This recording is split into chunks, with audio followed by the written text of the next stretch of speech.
अब चंद्रमा पे यान कौन भेज रहा है? वैज्ञानिक ही भेज रहा अब जो नहीं जानते, अभी से मेरा चैनल है उसके ऊपर ओके करो, सब्सक्राइब करो और मेरे से जुड़े रहो। बहुत सारी बातें ऐसी बताई है मैंने जो आप कल्पना नहीं कर सकते। है। हम सबसे पहले कोई भी जब हमारी गाड़ी होती है, उस गाड़ी में एक नंबर होता है, गियर एक नंबर होता है ना। जो चलाना जानता उनको पता है। तो स्कूटी चलाए वणन ठाको नहीं, क्यों? स्कूटी तो डायरेक्ट है ना। जो गाड़ी चलाते उनको पता है एक नंबर क्यों होता है। एक नंबर का मतलब होता है कर्म वाइज चलो। अभी मैं आपको प्रथम एक प्रश्न करूंगा और आपके मन में भी कोई भी अगर प्रश्न है, शंका मत करना, आप हमें पूछिए। अगर मुझे आंसर आएगा तो मैं ज़रूर देने की कोशिश करूंगा, अगर नहीं आएगा तो मैं आपको नमस्कार कर लूंगा, क्योंकि ज्ञान अथाह सागर है। हो सकता है जो आपके पास है वो मेरे पास में नहीं है, जो मेरे पास में वो आपके पास नहीं है। तो आप सबसे एक वंदना रहेगी। सबसे पहले हमारी साधनाएं शुरू होती है। अभी जो श्रावण मास चल रहा है, आप लोग पता नहीं इन चीज़ों को मानते हो कि नहीं मानते हो, पर हमारा संस्कृति कहती है कि श्रावण मास भादवो ये जो चौमासा दिन रेवे ने बहुत बड़ा पवित्र दिन रेवे। अगर आप अच्छे से जीवन दिनचर्या को जीना चाहते हो तो इन दिनों में कोशिश पूरी कीजिए कि सूर्यास्त के पहले भोजन प्रसाद ले लिया जाए। कोशिश कीजिए। किसी की मजबूरी होती है कि रात को 10 बजे आते, तो उनकी एक मजबूरी हो गई। पर जो घर पे हैं और जिसको टाइम मिल रहा है वो पूरी कोशिश करे कि सूर्यास्त के हाजिरी में हमारे भोजन को ले लिया जाए, क्योंकि जो सूर्यास्त की बाद में जो भोजन लेते हैं उसमें बहुत सारी बीमारियां होती हैं। दूसरे नंबर, हम लोगों को एक प्रार्थना करना चाहते कि जैसे आप लोग बैठे हो भी, हम सबसे पहले अभी आप आए थे, सबसे पहले यहाँ गणपति वंदना हुई। मुझे एक बात बताइए, आप हमारे ब्याह शादी का काम हो, चाहे कोई गृह प्रवेश का काम हो, चाहे कोई सत्संग का काम हो, चाहे पूजा का काम हो, और आपने लक्ष्मी पूजन करवाते हो दीपावली को, आपने देखा शायद 1.5 से 2 घंटे की पूजा होती है। ब्राह्मण देवता अगर कर रहे हैं तो 1.5 से 2 घंटे की पूजा में 1.5 घंटा तो सिर्फ गणेश भगवान की ही पूजा होती है। उसमें सिर्फ आधा घंटा लक्ष्मी जी का होता है। 1.5 घंटे तक गणेश जी की स्तुतियां होती है और आधे घंटे तक की लक्ष्मी की स्तुति होती है। इसका मीनिंग क्या है? इसका मीनिंग यह है कि जब तक गणपति वंदना नहीं होगी, गणपति जी की पूजा नहीं होगी, तो हमारे कोई भी देवी देवता हमारी पूजा स्वीकार नहीं करते। हमारा जो उपवास है, चाहे हमारी पूजा है, चाहे हमारी यात्रा है, चाहे हमारी स्तुति है, ये कोई भी स्वीकार नहीं करते। एक छोटी सी बात है, हम कभी भी वडेर की पत्रिका लिखते हैं तो वडेर की पत्रिका में जो मेन पंचगण होते हैं या अध्यक्ष महोदय का नाम अगर लिख दिया जाए तो मुझे लग रहा है कि पूरी समाज को वो स्वीकार्य होता है कि हमारे अध्यक्ष महोदय की और इस नाम से पत्रिका आई है। इसका मतलब हमारी पूरी समाज के लिए ये पत्रिका आई है। समझ में आ रहा है ना आपको? तो हम सबसे पहले हमारी जो आंतरिक साधनाएं होती है उसमें गणपति पूजा कहाँ होती है? अब इस मंदिर में तो आप बता दोगे मूर्ति लगी है या कहाँ पे लगी है, आप बता दोगे। पर इस मंदिर में, इस शरीर को एक मंदिर माना गया शास्त्रों में। तन नगरी, मन एक मंदिर, परमात्मा उसके अंदर। एक ध्यान रखना, जो मोबाइल की सिम होती है ना, वो बाहर नहीं लटकाते हम लोग। जब तक वो सिम बराबर फिट नहीं हो जाती उसमें टॉवर नहीं आता। आता है क्या? नहीं तो ऐसे करना, मोबाइल और सिम को थोड़ा दूर रख के, ज़्यादा नहीं, एक पेपर बीच में रख लेना और बोलना अब देखना टावर आएगा, टावर आएगा। मोबाइल के जिंदगी पर तू रख, तेरा टावर आने वाला, क्योंकि बीच में दूरी है। उसी प्रकार परमात्मा के प्रति इतनी भी आशंका रूपी दूरी है तो आपको परमात्मा का आभास कभी होने वाला नहीं है। समर्पित होना पड़ता है भगवान के प्रति। कई लोग तो आज उपास करते हैं, कल भगवान को पाना चाहते हैं, ये सफल नहीं है। आप पहले दिन से, जब डॉक्टर की कोई डिग्री लेता है तो उनको सब्जेक्ट पूरा करना पड़ता है, तब जाके वो डिग्री हासिल होती है। तो इसी प्रकार भक्ति में भी वही होता है। हमारा जो प्रथम काम होता है गणपति वंदना। और गणपति वंदना कहाँ होती है? हमारी नाभि है ना, नाभि, ये हमारे शरीर का बैलेंस है। अगर नाभि आगे पाछी रह जावे तो पूरी बॉडी रो एलाइनमेंट खराब हो जावे। समझ में आवे रही नहीं आवे? पैसूटी डिग जावे ना, अपने देसी भाषा में कहवे, मारवाड़ी भाषा में, पैसूटी डिग गई तो तारे हाथ भूत लागेला। बूढ़िया कहता पैसूटी डिगड़ी तारा हाथ भूत लागगा। इतो खराब काम है पैसूटी, क्योंकि पूरा बैलेंस यहां से होता है हमारा। अगर हमारी नाभि ऊपर की तरफ चली गई तो गैस बनेगा, हमारी नाभि लेफ्ट में चली गई तो कब्जी बनेगी, और थोड़ी नीचे खिसक गई तो फिर लूज मोशन चालू हो जाएगा, जो भी होता होगा। ये बात का ध्यान रख। तो हमारा नाभि से 3 अंगुल नीचे मूलाधार चक्र है, वहां गणपति की पूजा होती है हमारे शरीर में। फिर नाभि के और मूलाधार चक्र के बीच में सहस्त्रार चक्र है, स्वादिष्ठान चक्र, उसमें भगवान ब्रह्मा जी और माँ सरस्वती की पूजा होती है। फिर आते नाभि में, नाभि में भगवान विष्णु और लक्ष्मी की पूजा होती है।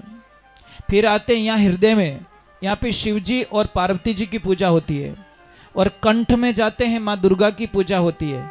और फिर जाते त्रिकुटी में, फिर सहस्त्रार चक्र में। 7 चक्र है, 7 कमल है हमारे शरीर में। अगर उनकी खोज आप कर लो तो आप सर्वशक्तिमान बन सकते हो। बहुत ताकत हो सकती है आपके अंदर, अपार शक्तियां छिपी है आपके अंदर, परंतु आपको खुद को पहचान नहीं है। हमारी शक्तियां हमने खो ली है। बहुत शक्ति है आपके अंदर। देखो मनुष्य में कितनी शक्ति है। प्लेन कौन उड़ाता है भाई? हवाई जहाज कौन उड़ा रहा है? आदमी उड़ाता है, पर उसमें अपनी शक्ति को जागृत किया। अब चंद्रमा पे यान कौन भेज रहा है? वैज्ञानिक ही भेज रहा है, परंतु उनकी जो शक्तियां हैं उनको जागृत किया, उन्होंने बाहर निकाला। देखो ब्रह्म कौन है?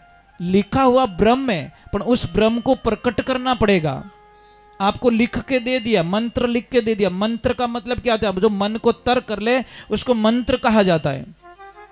तो आप लोगों से वंदना है, जैसे आपको लिख के दे दिया, आप पढ़ोगे कुछ भी मिलने वाला नहीं है, कुछ भी नहीं मिलने वाला है। मतलब एक बुक दे दी, आप रोज पढ़ रहे हो, उसके भावार्थ को पता नहीं है, उसके जीवन में जो लिखा हुआ हमारे जीवन में नहीं उतारोगे। समझ लीजिए, मैं आपको एक अच्छा बीज देता हूं, बहुत ही अच्छा बीज, उसमें बहुत फल आएंगे, परंतु आप क्या करना, उस बीज को रोज सुबह में उस बीज को देखिए और वापस ठिकाने रख दिए, सह पे। फिर देखिए, फिर अंदर रख लीजिए, फिर देखिए, फिर अंदर रख लीजिए। कोई फल मिलेगा? कोई पौधा मिलेगा? क्यों नहीं मिला? मिलना चाहिए ना। आपको तो 12 महीने हो गए देखते देखते, 50 साल हो गए देखते देखते। कई लोग बोलते हैं महाराज मैं गीता 20 सालों पढ़ूं। 20 सालों गीता तो पढ़ी, पर गीता रो अर्थ समझ में आयो कोने, जीवन में उतारियो कोने। तो वह एक वही है, देखा अंदर रखा, देखा और अंदर रखा, उसका कोई मतलब नहीं है। तो आप उन चीजों को समझिए। 1 आलो सुखी 2 आलो दुखी। समझ में आ रहा है कि नहीं आ रहा है? इसका मीनिंग क्या है? कौन जगत में एक है, कौन जगत में दोई, कौन जगत में जागतार, कौन जगत में सोई। ईश्वर जगत में एक है, चंदा सूरज दोई, अरे सत्य हमेशा जागता रे, पापी रहता सोई। आप इतने लोग बैठे हो, किसको बड़ी खुशी मिलेगी देखना। और कोई बहुत अलग फीलिंग करेंगे, परंतु हमारे भाव हैं। ये आपका कसूर नहीं है, उस नेचर का कसूर है। हवा होती है ना, हवा अगर उनाला में बाजे तो लू बन जावे। समझ में आवे रही कि नहीं आवे रही? हवा वही है। अगर गर्म को स्पर्श करके निकली तो लू बन जाएगी। वही अगर आंधीरा रूप में आवे तो बिना आंधीरो रूप के वे हवा वही है। अगर वही हवा बरसात के साथ में आ जाए तो तूफान कह देते हैं। हवा वही है, और वही हवा हमारे शरीर में आना जाना शुरू करे तो उसको प्राण कहते हैं। भगवान को नहीं मानते आप? कौन कौन मानते हो भगवान को? ऊपर हाथ करो। लाल टाबरों थोड़ी देनी से ये थोड़ा आधो हाथ ही ऊपर करे, कहीं है कि नहीं है कि नहीं। मैं आपको प्रमाण दूंगा बस। कबीर साहब जी महाराज लिखियो कहीं सुनिया से मानू नहीं मारी हेली की परीक्षाएं परियाण। जब तक मैं उसको प्रयोग में ना ला दूं तब तक मुझे विश्वास होने वाला नहीं है। पर मैं आपको बता के जाऊंगा, बताऊंगा आपको। अगर आपकी सुरता बराबर हो गई तो, आपका ध्यान बराबर हो गया तो देखेंगे। शायद सबको तो फीलिंग होने वाला नहीं है, ये तो पक्की बात है। कोई कोई तो एक मार्केट में कोई मूर्ति वाला बैठा, राजा ने जाके उसको बोला इस मूर्ति की कीमत क्या है? कि राजन एक मूर्ति 500 की है, दूसरी मूर्ति 5000 की है और तीसरी मूर्ति 5 लाख की है। राजन ने बोला मेरी नगरी में मुझे उल्लू बना रहा है? ऐसा थोड़ी होता। तीनों की आकृति एक जैसी, वजन एक जैसा, पत्थर एक जैसा, सारी चीजें एक जैसी हैं, कोई फेर नहीं, डिजाइन में फर्क नहीं, और फिर कीमत अलग अलग क्यों है? तो बोला ये तो मैं नहीं बता सकता, अभी नहीं बताऊंगा। तो खरीद ली उसको। सुबह का टाइम हुआ, बुलाया बीरबल को। बीरबल तू मुसीबत से बाहर निकाल सकता है। इसमें एक मूर्ति 500 की है, दूसरी मूर्ति 5000 की है, तीसरी मूर्ति 5 लाख की है। इसका उत्तर बताना। बीरबल ने सारी चीजें चेक कर ली। बोले महाराज वश की बात नहीं है। अरे बीरबल तू ही थक जाएगा, हमारी बुद्धि जहां काम करना छोड़ देती है वहां से तेरी बुद्धि शुरू होती है, और तू ही थक जाएगा तो क्या करेंगे हम लोग? कि कोई बात नहीं, 1-2 दिन का टाइम दो मुझे। अब बीरबल देखो घर पे लेके गया, बहुत तड़फ रहा है पर कोई अंतर मालूम नहीं पड़ रहा है। वो बोला मैं जवाब क्या देने वाला हूं? ध्यान से सुनना इस बात को, बड़ा आनंद आएगा आपको। मैं जवाब क्या दूंगा लोगों को? भरी सभा में मैंने मूर्तियां तो ले ली, पर जब आदमी की चिंता बढ़ जाती है ना तो पता है आपको नींद भी नहीं आती, टेंशन हो जाती है ना, बहुत सारी प्रॉब्लम्स होती हैं। अब सुबह का टाइम बीरबल जी के लक्ष्मी जी उनको चाय के लिए आवाज दी कि चाय पी लो। तो बीरबल जी तो टेंशन में सुनियो ही को नहीं। फिर आवाज लगी अरे चाय पी लो, नहीं सुना। पछे जोरू आए न जोरू हेलो पाड़ियो, थारे कहीं कान बोला रह गया। एकदम उसको चिंतन आया, कहने मैंने मूर्ति सब जगह चेक कर ली, कानड़ा चेक नहीं करिया। भगवान इज भी नहीं हेल्प करावे। एक तार लिया और एक मूर्ति की यहां पे डाला, इधर निकल गया बाईपास। दूसरी मूर्ति के यहां पे डाला, मुंह में निकला तार। तीसरी मूर्ति को डाला, वो अंदर चला गया। उसने बोला कीमत पता चल गई, पत्नी के पैर छुए के बाप तेरा भगवान भला करे, री में ही तू मने कोई न कोई रास्तो बताई लियो। और एक ध्यान रख जो आदमी जिन टाइम गुस्सो हाचो में जने हाच बोल जाया करे। कभी भी देख जो गुस्सा में आड़ो हाच निकल जाए, जो खुद नहीं ठाको नहीं मैं बोलूं कि नहीं बोलूं, इया बोली जावे पछे ठापड़े बोल गो, बोले कहीं छिटक गो थारो पग। ये ध्यान रख। अब वो बीरबल जी सुबह गए और बताया कि राजा साहब ये 500 की है, ये मूर्ति 5000 की है और ये वाली मूर्ति 5 लाख की है। कौन सी? जो इधर से सुन के इधर निकाल देती है वो 500 रुपये रही, जो सुन के वापस लोगों को सुनाती है वो 5000 की हो गई, और सुन के जो घट में उतार दिया ये 5 लाख की हो गई। ये मूर्तियां कौन है? आप ही। हाँ इन्हें वास्ते किने तो अटनू आवेला अटनू बट गेट में याद गुन रहे महाराज कहीं बोले ओ तो ठाक होने पर बोलिया किन की। दूसरा थोड़ा 2 दिन याद रखेंगे और तीसरा आज से ही मंथन में लग जाएगा कि नहीं मुझे इस रास्ते पे मुझे चलना होगा और मेरे जीवन को कल्याण करना होगा। चलो एक बार जय बोलते, बोले श्री भगवान की। तो आप सभी को मेरा कोटि कोटि प्रणाम है। चलो हम भगवान गणेश को बुला दिया, तो भगवान को बुलाना पड़ेगा। अगर ईश्वर नहीं आएंगे तो हमारा कार्य सिद्ध नहीं होगा, क्योंकि उनके आए बिना कुछ भी होने वाला नहीं है। एक बात का ध्यान रखना, मैं आप सबको वंदन करता हूँ कि आप बहुत अच्छे लोग हो, समय निकाल के आए हो, बहुत अच्छे लोग हो, बहुत अच्छे नहीं बहुत अच्छे लोग हो। पर एक बात का ध्यान रखना, यहाँ पे आए हो तो सबसे पहले ये सोच के जाना आपको एक काम करना है। करोगे?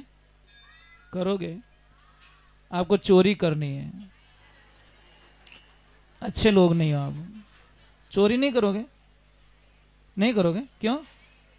अरे मैं जूते चप्पल थोड़ी चोरी करवा रहा हूँ, मैं थोड़ी कहूँ बढ़िया सैंडल उठाए ले जाइए। मैं ये नहीं कह रहा हूँ आप ज्ञान की चोरी करके जाना। समझ में आ रहे ना आप? यहाँ पे जो भी रास्ता बताए उसकी चोरी जरूर करना, चुपके भी चोरी करके ले जाना, बहुत आनंद आएगा। करोगे ना? देखेंगे एक दिन आपको पूछूंगा भाई क्या क्या चोरी किया, पता नहीं 2 साल बाद में भी कहीं मिल जाऊंगा तो बोलूंगा चोरी में क्या क्या करके आए आप लोग। देखो हम भी जाते थे सत्संग में, पर बड़े ध्यान से चोरी करते थे, अच्छा लगता था। कोई बीच में बोल जाता ना, इतना अटपटा लगता कि जाने फांसी रा फंदा माते चढ़ायो, वो बोलियो क्यों, हमारी सुरता टूट गई। और एक बात रो ध्यान रख, जो मैं आपको छोटी सी बात बता रहा हूँ, जब यहाँ पे जो सारे पंखे वगैरह वगैरह लगाए हुए हैं, इनकी जो मेन सप्लाई है वहाँ पे ले जाके उस केबल को रख लिया जाएगा तो भी ये पंखे चलने वाले। सुरता कौन है? एक केबल। शब्द कौन है? Power house. ये जो बोल रहे हैं ना, ये पावर हाउस है। सुरता हमारी केबल है, आप खींच सकते हो इस पावर को, एनर्जी को खींच सकते हो। और ज्ञान कौन है? ज्ञान एक बल्ब है। वैराग कौन है? उजाला। अगर चारों में से एक भी खंडित हो गया तो भी वो एनर्जी आपको नहीं मिलेगी। समझ लीजिए आपके पास बल्ब है, पावर हाउस है और केबल नहीं है, तो कैसे लगाओगे? केबल है, सब है, बल्ब नहीं है, उजाला नहीं होगा। तो आपको चारों आपको ले जाने और आपको कॉम्बिनेशन बनाना उनका। चलो एक बार जय बोलते, बोले श्री भगवान की। क्या बात है, तो जय रहा तो पूरा उब ही रह गया। जी जी ध्यान राख, जो 3 दिन में वैराग उगड़ गो तो मारी गारंटी नहीं है। પછી खेला मारा छोरा नहीं महाराज बनायो। आजकल कहीं तो राम जाने महाराज बनाने हूँ, क्यों डरो राम जाने। अरे कोई संत बनी तो जगत रो कल्याणी करी। समझ में आई कि नहीं आई? कदी तो माता जी, कदी तो टाबर ने जन्म देवणु पहला इति तो भगवान ने प्रार्थना करो कि हे मारा परमात्मा, हे मारा कृष्ण, हे माता जी, अगर सचमुच में मैं हाचा मनु कदी एक भी नाम थारो लियो रहूं तो एड़ो मने बच्चो दीजे ताकि संसार वो कल्याण कर सके। एड़ी भावना टाबर मांगजो। मांग सकते हो आप। कौन जाने किन विद राखी मारो राम। और ये आपके सामने ही प्रमाण है। हम 10 बहन भाई है। कितने? 10। मैं 8वीं संतान हूं मेरी माँ के। हो सकता है मेरी माँ तो बहुत भोली थी, इतनी भोली थी कि मतलब समझाना भी बहुत कठिन था। पर वो एक पूर्णिमा का उपवास रखती थी मेरी माँ। तो हो सकता है उस पूर्णिमा का फल के रूप में भगवान ने मुझे भेज दिया। कौन जाने। वो तो भोली थी, न तो पूजा करती थी, न अगरबत्ती उसको आता था, कुछ भी आरती नहीं, कुछ भी नहीं, परंतु मन उसका भोला था। परंतु पूर्णिमा छोड़ती नहीं थी, ये मुझे पता है। और हो सकता है पूर्णिमा का फल के रूप में मुझे भगवान को दे दिया। तो चलो एक बार हम भगवान के चरणों में जाते हैं और उनको कहते हैं आप किसी भी रूप में आओ, परंतु आप आइए, आओ, पधारिए आप। और कोई भी शंका हो, कोई भी प्रश्न हो, आप मुझे निसंकोच पूछ सकते हो, क्योंकि अगर मुझे उत्तर आएगा तो मैं जरूर देने की कोशिश करूंगा। मेरे साथ में गाना है।